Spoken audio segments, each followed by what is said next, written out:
trong hòm sam priya da prang pen rani kang sam an vanji punang vang ve desi say ve janje om vanji punang vang ve desi say ve janje om nirbiriya long ni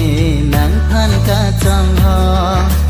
sam priya da prang pen rani kang sam an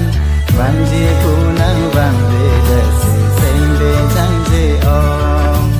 vanji punang vang ve desi say ve janje om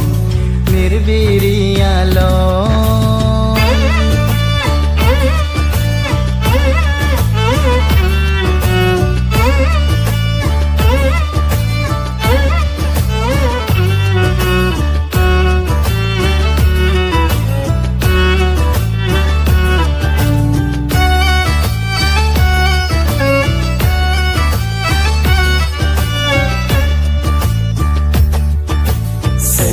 janje om sine run me chelo ro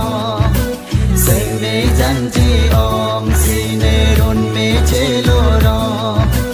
jadi dhamma sona son kang hona ve bon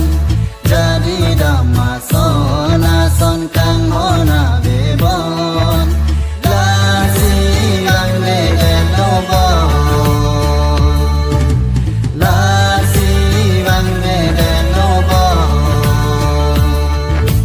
nirbiriya long ni nang than ka trong hòm sam priya da prang pen rani kang sam an